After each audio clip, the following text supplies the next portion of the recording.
Hey Zoo fans, I'm ZSH Plays. Welcome back to Tekton Zoo. We have got a lot to do today. We're going to be building the zoo's first proper restaurant, a gift shop, and the exit as well. So we're going to be building it here in between South American giants, the Capuchin Tower, and the new mountain area. Let's go. So we've got three major problems with Tekton Zoo at the moment. Firstly, the zoo doesn't have a proper restaurant. Secondly, the zoo doesn't have a proper gift shop. And thirdly, there are not enough people in the second half of the zoo where we are here. So today we're going to solve all three of those problems.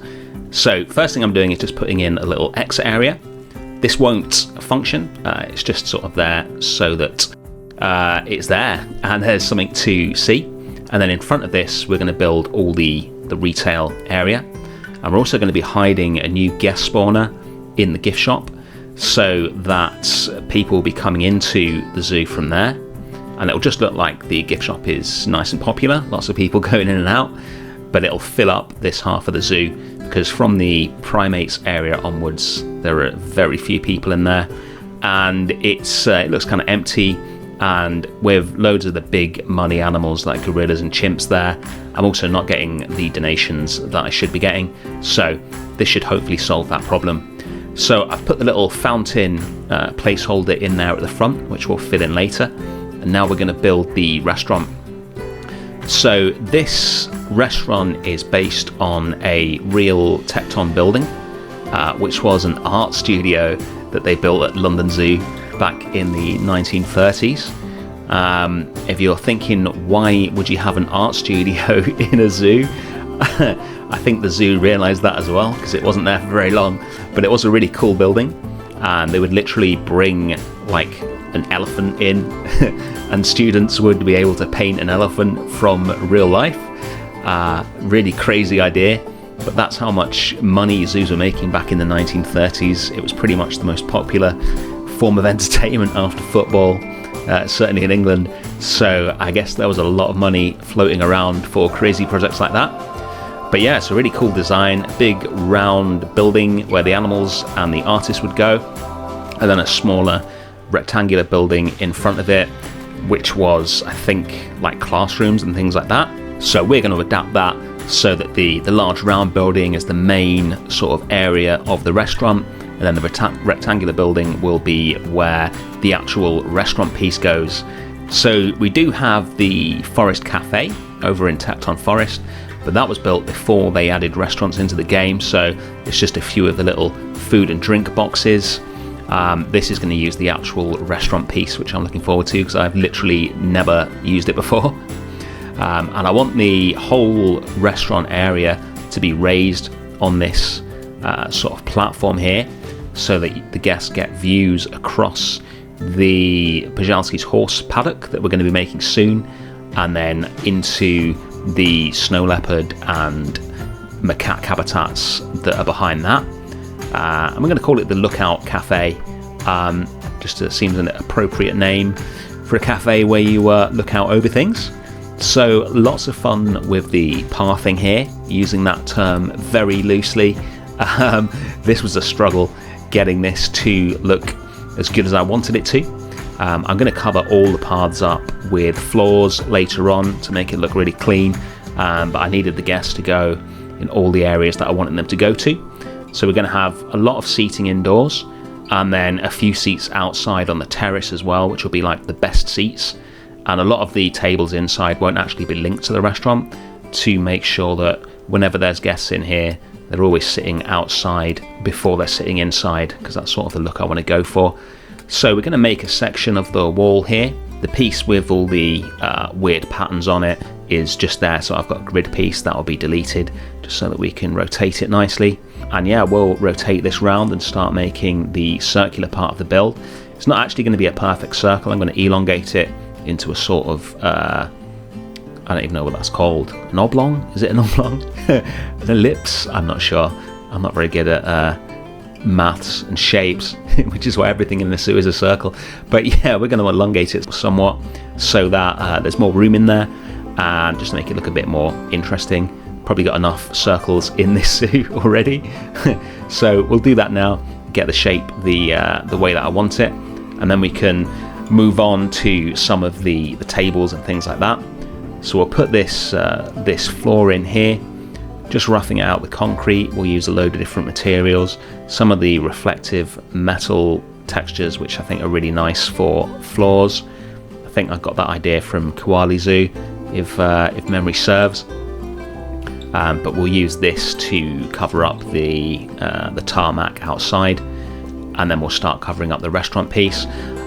The way the restaurant looks is stolen wholesale from the most recent episode of Koala Zoo. Just Goron built a restaurant, and he had a really clever idea. I mean, the restaurant piece in this game is so weird. I don't know why they made it like that, but he came up with the idea to put the restaurant in sort of backwards so that you can see the open plan kitchen, and then put the food stands in front of it.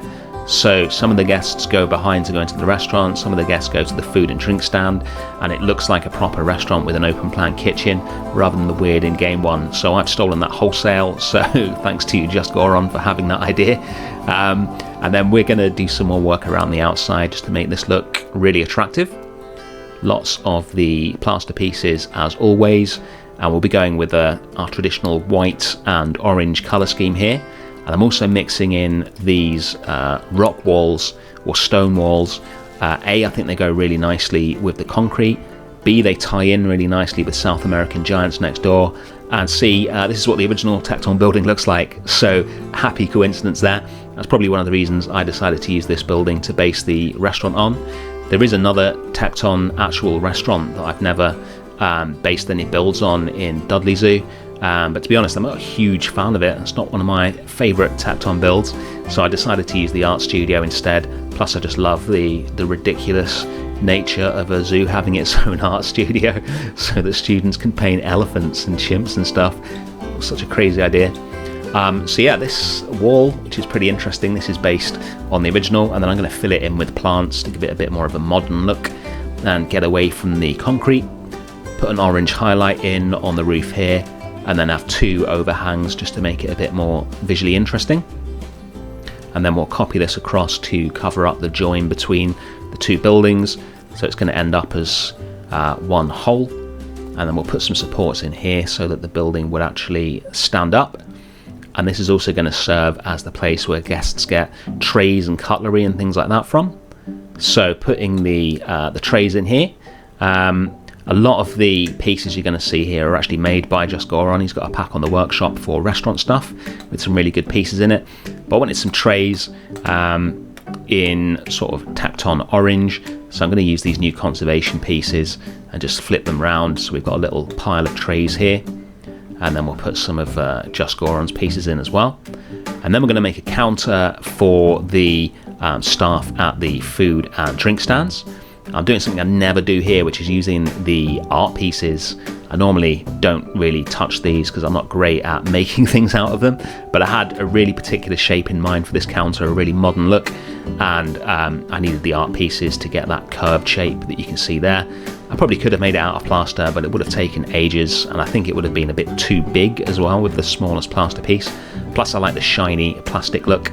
Again, not something I normally use in the zoo, but it works really well for this counter here, and just prevents it from looking like a food and a drink stand stuck next to each other. It makes it look like a proper sort of serving place for a restaurant.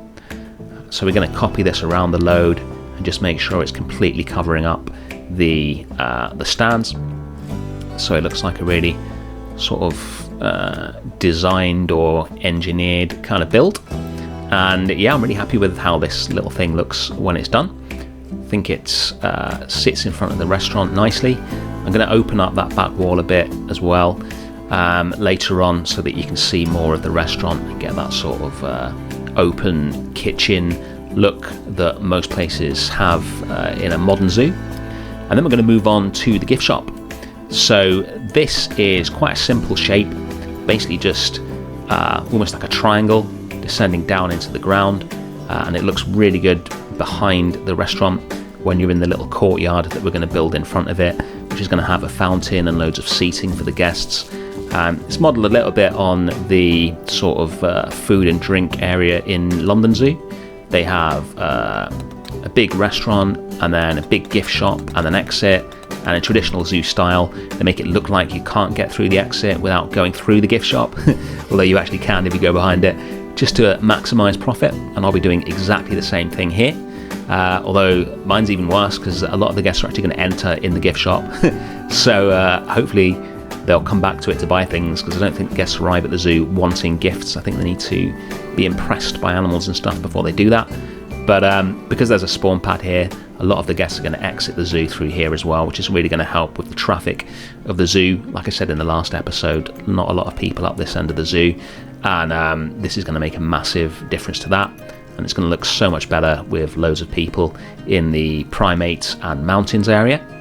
So again, the white and orange colour scheme, and lots of plaster pieces. I'm going to shorten this a little bit. I thought it was a bit too long in the end. And we're going to have a toilet in here as well as the hidden guest spawner. So there we go, we'll put that in there and put the spawner next to it, and again cover up all the paths with some floors to get a really cohesive look to it. We'll be filling this with loads of gift shop pieces by a couple of amazing creators, Ricey and Shifty, all on the workshop. And then we're going to put in an info kiosk and just a memento stand, so that the guests actually use the shop and buy things, and we can get more money. No loony balloons in this zoo. Balloons are horrific for the environment, really bad for animals, so we don't have any of them here. Apologies, balloons fans. We also don't have any of the hats. Fantastic, because I hate those hats. If you're enjoying this video, don't forget to hit the like button and subscribe if you haven't already, so I can continue my quest to be the next Mr. Beast. That's not going to happen. So yeah, we're going to do a load more detailing on the gift shop, and there's a lot more detailing to do on the restaurant actually, but you won't see it all in the speed build. We'll leave that for the cinematics at the end.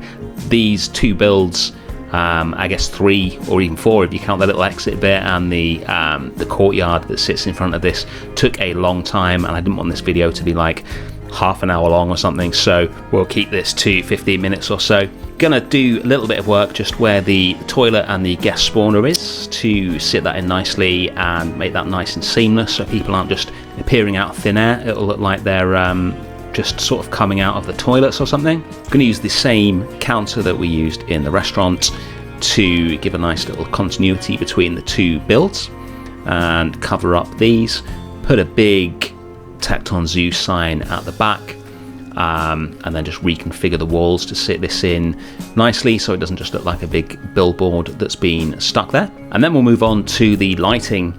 So I'm using some of the gantry kind of pieces that I built for the gorilla project, which I thought would sit really nicely into the gift shop, give it a nice industrial vibe, which is a nice contrast with the very sort of clean white concrete look. It takes a bit of adjusting to get it to fit in, but I think it's worth doing because it looks really nice when it's finished. And this gives us something to hang the lights off as well. I'll get rid of the mesh, we don't really need that in here, that was more for the gorillas. We're going to use some of the new conservation pack light bulbs, which I really like. Great to have a new light option. And then it's on to the gift shop pieces. So like I say, these are made predominantly by Shifty in his new shop pack. And then the first one I placed in was made by Ricey, one of the classic Planet Zoo workshop items there. Never made a gift shop before, so it was fun putting these in. Fits in really nicely with the white look of the building. So we'll just put a load of these around. And then the last thing in the speed build is to put the exit sign on so people know where to go. So thank you so much for watching as always. Stick around for the cinematics, and I'll see you very soon for the next build in Tekton Zoo. Thanks for watching.